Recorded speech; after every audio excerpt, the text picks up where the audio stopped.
suis un gestionnaire du réseau de la santé et qui a toujours à cœur qu'on prenne soin avec nos communautés de trouver la façon d'innover, de se mettre à jour, de s'assurer ensemble qu'on répond aux besoins de la communauté. Puis une fondation, c'est un levier formidable pour réussir à venir faire la différence entre ce qu'un établissement ou une communauté peut faire naturellement avec ce qui est déjà investi par le ministère,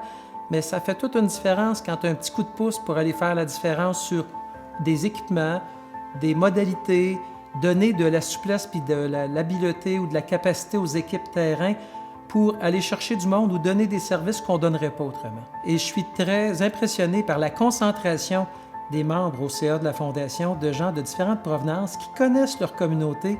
et qui sont très engagés pour aller chercher des joueurs qui nous amènent soit des fonds, soit des bras, soit des idées. Puis ça, cette fondation-là, c'est toute une fondation pour notre territoire. Pour ceux qui ne la connaissent pas, quand on la côtoie, on est assez impressionné par la qualité et l'engagement des gens qui en font partie. En fait, au niveau des projets qui font une différence, puis pour lesquels j'ai contribué ou assisté ou entendu dire qu'il paraît que, avant que j'arrive, vous savez, il y a tout le secteur de la chirurgie qui a été consolidé avec différents équipements spécialisés puis qui font qu'on fait une chirurgie de pointe à Magog parce qu'on est soutenu par la Fondation.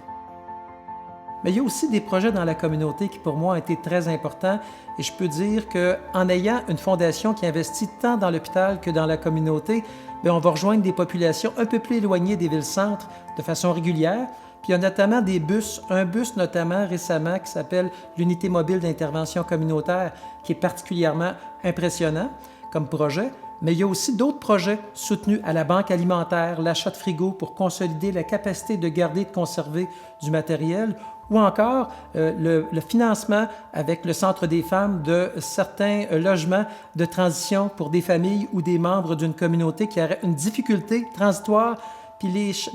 les places dans ces logements, je dirais, adaptés, sont carrément tout le temps utilisées. Fait que je fais « Wow, on a fait une différence ».